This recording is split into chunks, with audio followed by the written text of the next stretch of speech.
Dr. Pete Simi is a professor in the Department of Sociology at Chapman University and member of the Executive Committee for the National Counterterrorism, Innovation, Technology, and Education Center at the University of Nebraska, Omaha. For the past 25 years, he has been studying political violence, hate, and extremism. His fieldwork has taken him inside white supremacist groups across the United States, where he has embedded with racist skinheads, Klan members, neo-Nazis, and anti-government militias.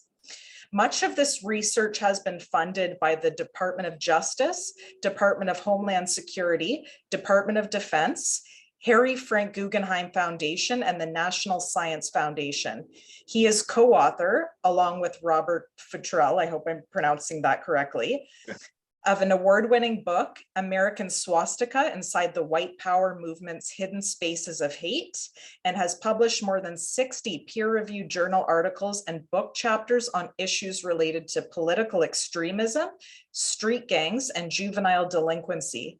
He recently testified as one of the plaintiff's expert witnesses in the landmark civil case, Sines versus Kessler, aimed at holding the organizers of the deadly 2017 Unite the Right rally accountable for the violence they helped incite and commit in Charlottesville, Virginia. Dr. Simi, it's a pleasure to have you today. Thank you so much for joining me for this discussion.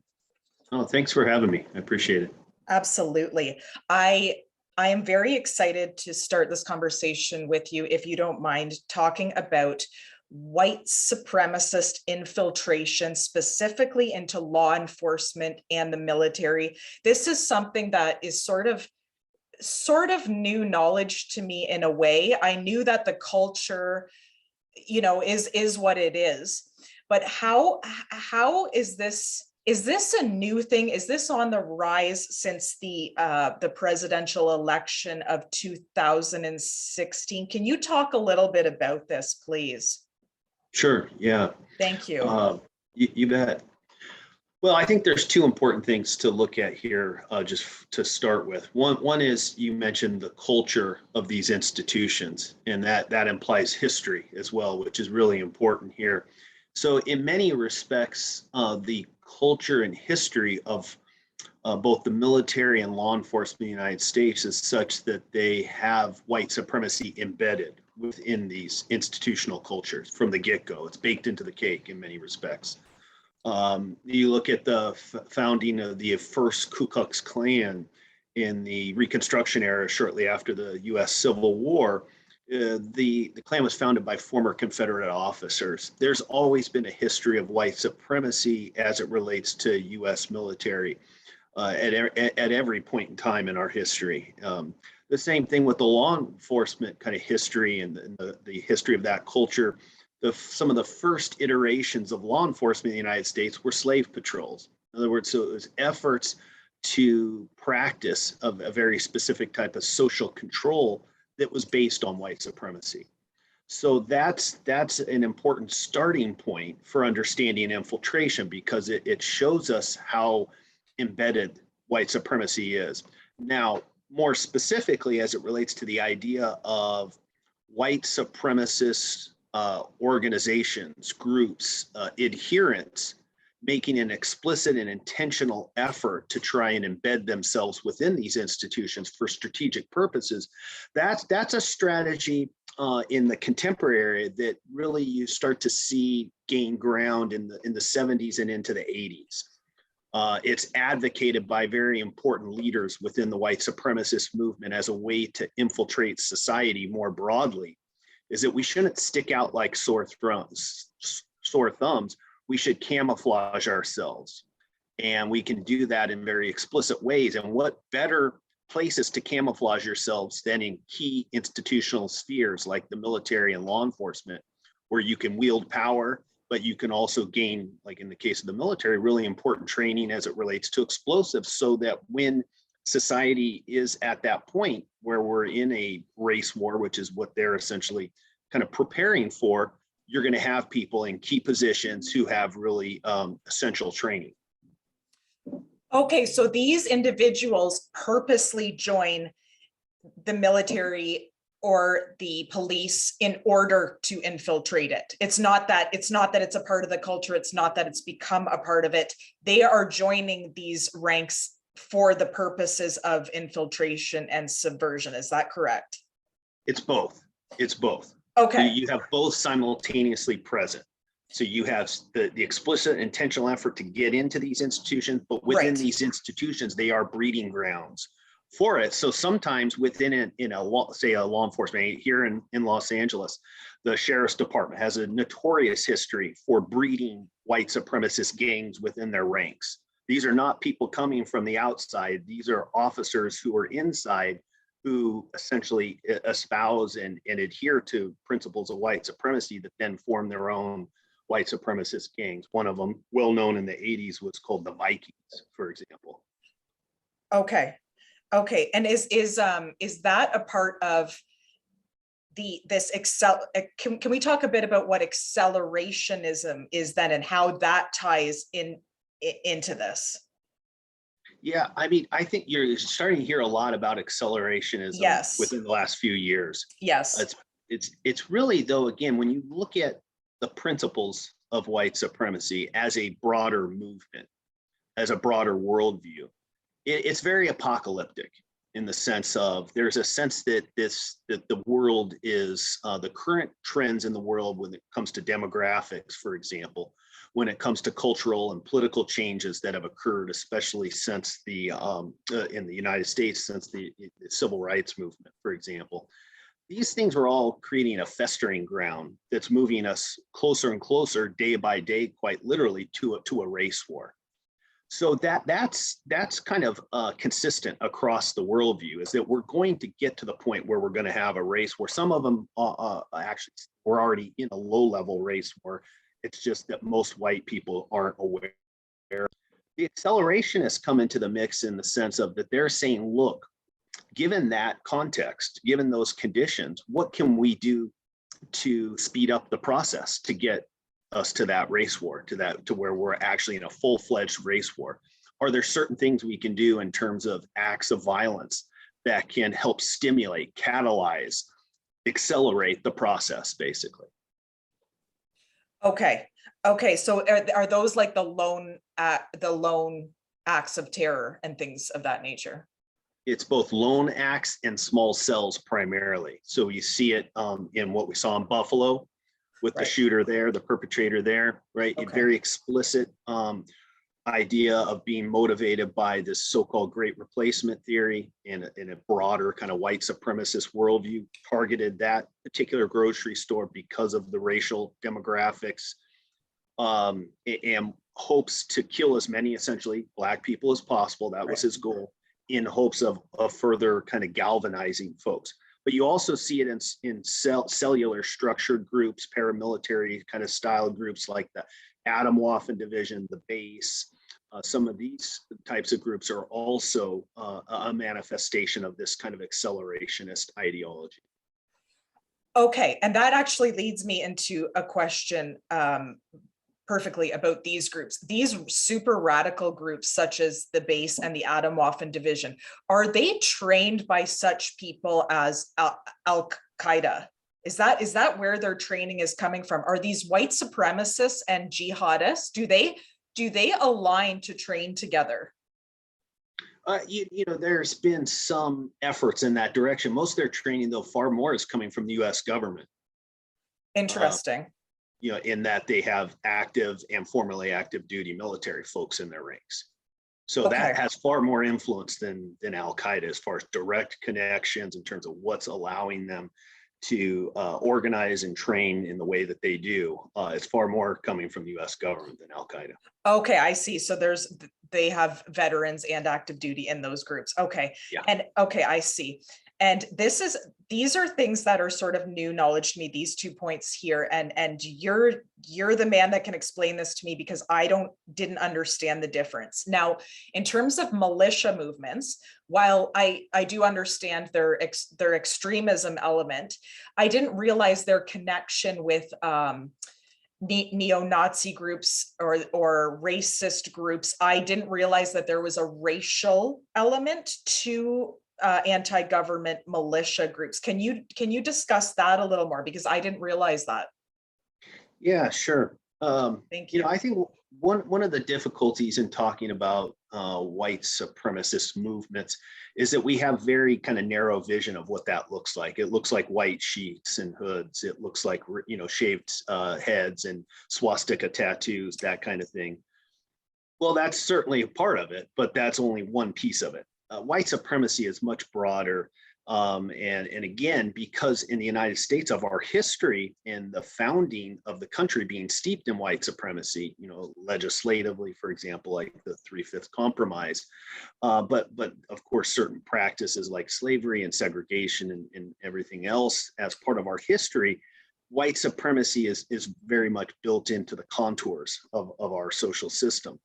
And so you will get it will manifest itself in lots of different ways. And so for explicit movements like the militia movement, they will go to great lengths to portray themselves as not being racist or white supremacist, right? Because that's part of their understanding of how to best portray themselves in a kind of what you might call a front stage a manner, right?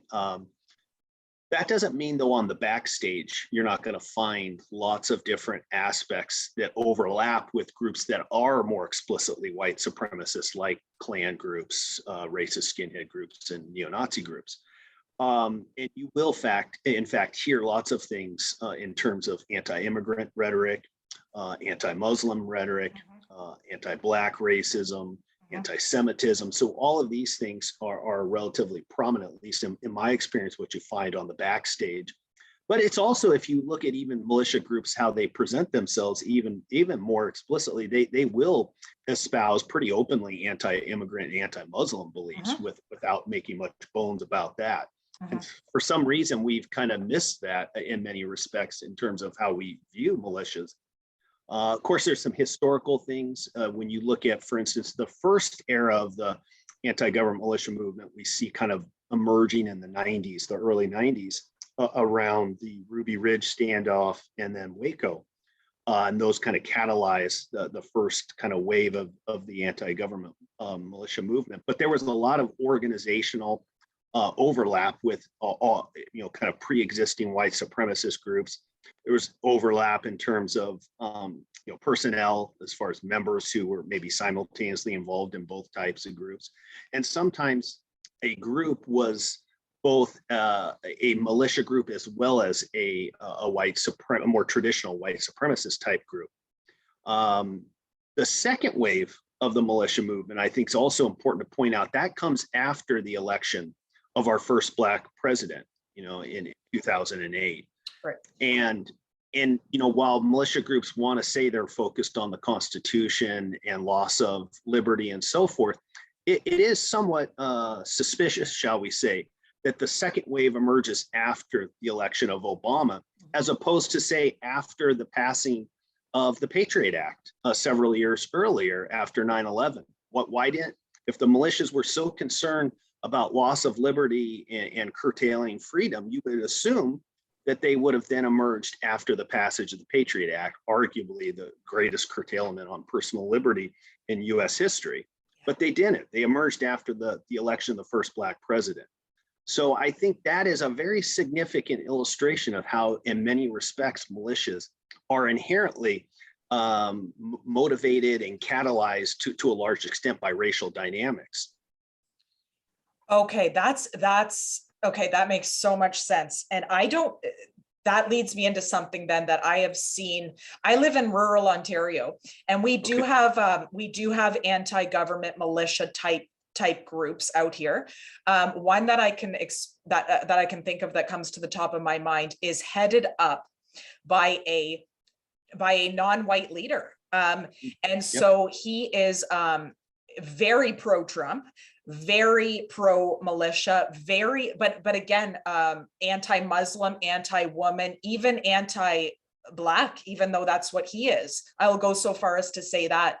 Now, is that type of thing used as a tool more so to possibly recruit well-meaning people who are not racist into these types of groups, as well as throw off the media and law enforcement because they're not looking for a leader like that? Is that fair to say? Or is this guy serious and he's just looking for power in whatever way that he can get it type thing?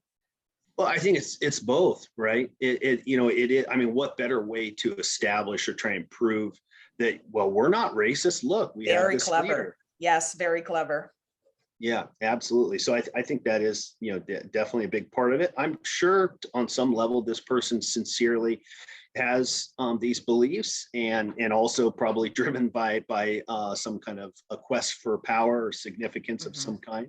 Yes. And that we see that actually not as uncommon as some people might think. That really blew me away, and I thought, wow, that is quite a clever diversion tactic if that's what they're using it as. That's very, very smart, very cunning, and that's something that I have seen sort of happening since the 2016 election, these types of leaders popping up. And so what does Trump do in his when he has his rallies? One of the things he does almost every time is make sure the camera is positioned so that directly behind him the camera is portraying a Black person in the audience. Right, that's like a trademark of sorts that he does to send this message, right? That, well, how could I be racist? Look, here's a Black person in my audience.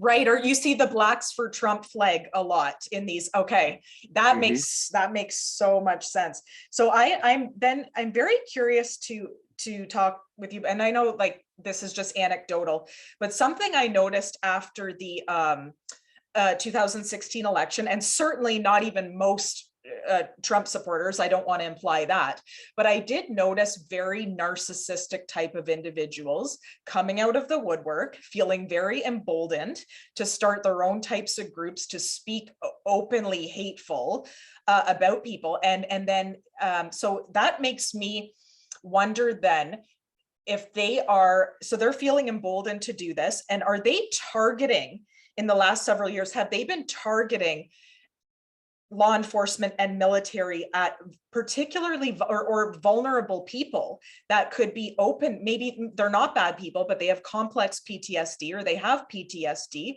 They feel very alone. They're maybe angry with the government after what they've been through, or they're scared and alone with some of the beliefs and feelings that they have. And those things are being exploited by these groups. Do these guys really know what they're doing and who they're going after? Yes, in short, yes. We want to think that these folks are unsophisticated and don't have much strategy behind their tactics. That's not the case at all. There's a long-standing tradition, if you want to call it that, within their recruitment strategies to identify vulnerable populations. Of course, since the age of digital technology, that's allowed them all kinds of opportunities to really do targeted recruitment, to go to, for instance, online forums for people suffering from heightened levels of depression, which is something you'll see them do. They will identify subcultures that they believe are susceptible for varying reasons to their recruitment strategies, for instance, the online gaming subculture. One of the things we found in interviewing more than 100 former violent far-right extremists is their childhood and adolescent experiences typically involve higher than average levels of different types of trauma, whether it be kind of classic things like child abuse, sexual abuse, various types of family dynamics that are consistent with trauma. We see these at really high levels, such that comparable to what you would find in samples of incarcerated populations or traditional or more conventional street gang samples, both of which are kind of well-known, established, high-risk populations. This is what we find in many respects with the folks that we've interviewed. I can absolutely see that. I'm fascinated by cults, gangs, and extremism because my focus is narcissistic family dynamics. And it's been my experience that the types of people who join these groups are either malignant themselves and are looking for power and abuse, or they come from these types of dynamics and they have severe PTSD, and they have been re-exploited by these groups who know that they're vulnerable and who know that they don't have a proper functioning family system, and perhaps come from a broken home or a broken environment. That makes so much sense to me. So what are these recruiters then looking for? Are they looking for weapons training? Are they looking to be able to get connections from these people? What is it that they're looking for to exploit in some of these folks? Yeah, I mean, it's multifaceted because, you know, if you're trying to wage the overthrow of a government, a race war, you know, to build a new society, a new system, you're going to need a little bit of everything. So yeah, you're going to recruit and target folks with, you know, military training experience. You're going to look for leadership skills. You're going to look for foot soldiers. You're going to look for women to play a role that's going to be really actually more diverse than I think sometimes people recognize. So it's going to be a whole gambit of folks that you're looking for with different vulnerabilities and different assets that they may offer to add to the mix. That's okay. That makes so much sense. And I'd love to talk to you briefly, if you don't mind, about the women recruitment, because I've been on a lot of these sites. I've talked to a lot of these guys, you know, like people who went to the trucker convoy in Canada here back in the winter. And certainly they're not all bad people. And certainly most of them had no idea of the groups that were behind it in the first place. They just thought that they were going to protest against mandates and things of that nature. So I've been on a lot of these websites and watched a lot of videos and talked to people, but I don't think that they would be people who would know that they're of these recruitment strategies or how these things work. How are women specifically targeted? Like, are they ever targeted for combat and things like that, or would they be more of like the domesticated types of roles, or could that really vary? Yeah, I mean, most of it is more, you know, most of the kind of outward expression of recruitment of women and the way in which women are portrayed as far as images and so forth. It is really emphasized the kind of traditional feminine, you know, kind of mother, caretaker role. This is very much kind of glorified, really, because the idea is that women are going to help reproduce the next generation that's going to save the white race, so to speak. And so that role is absolutely essential and vital. In practice, though, it's more diverse. So you do find women playing roles as leaders, as organizers. Sometimes that's more behind the scenes, where they're really kind of doing the logistics work and making sure things are where they need to be able to organize a rally, for example, or something to that effect. And you do see women involved in violence too. I've spent time with folks that were intensively violent, actively violent, that were women. Yeah, absolutely. I kind of compare this to the cartel scene in Mexico. There's not a whole lot of them, but they're used for very strategic purposes, and they usually have the biggest body counts, and they're able to use their femininity to divert law enforcement for a longer period of time, and to throw off the enemy, if you will, to kind of get them into their trap and distract them for those types of purposes. That's why I was asking if they're ever used sort of on the front lines like that, because I could see that being very valuable to use women as lures or traps or decoys. That's so interesting. And now, do you talk to a lot of people who have de-radicalized? I mean, is there hope for the people who are not malignant, who are not seeking power, who got caught up in these things and who need to be treated for PTSD? Do you see success stories? Because, you know, I talk to some of these guys on my channel and things like that, and I really want to emphasize the hope aspect, and that they should not be ashamed just because they had trauma. And, you know, they may have made mistakes, but we can all do that and we can move forward. Do you talk to a lot of these guys? Is there success? Is there hope? Oh, absolutely. Okay. One of the things people sometimes don't recognize is that these groups have high turnover. There is a high burnout. People will come, stay for a little while, and then leave pretty quickly. But also people will come, stay for a long time, be very committed, very core involved, and then for a variety of different reasons, decide this is not the life that they want for themselves. And really, in some cases, make radical changes in terms of not only leaving, but transforming their inner thoughts and feelings in really fundamental ways. Coming to be committed, peace seekers, involved in civil rights, Buddhism, a whole variety of things that are quite inconsistent and contradictory to the life that they had previously led. So we see some really substantial changes, and a lot of reason for, kind of hope and the underscoring that redemption is possible. Absolutely. I've seen it too. I see it regularly. It is so cool. You must love it. It's so cool and so exciting to see that and to see them want better for, their legacy, their children, their children's children is and the character building that I have seen through these guys going through, and some women too that I've talked to, the character building is wow. I admire and respect these people so much for what they have done and the bravery in surviving it. And thank you for commenting on that. It's been an absolute pleasure to speak with you today, Dr. Simi. How can people, what's the best way that people can find more of your work? I'm going to link to your faculty profile and some of the videos that you've done that I'm just a huge fan of. And an interview you did on Vice about infiltration into the military as well. That was phenomenal. Where can people read more of your articles and find more of your work? Well, yeah, I think the faculty page is a good start.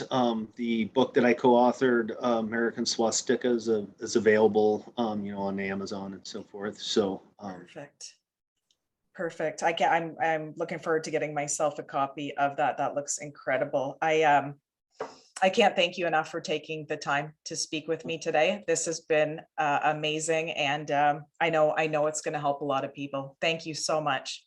Thanks for having me. It's an honor.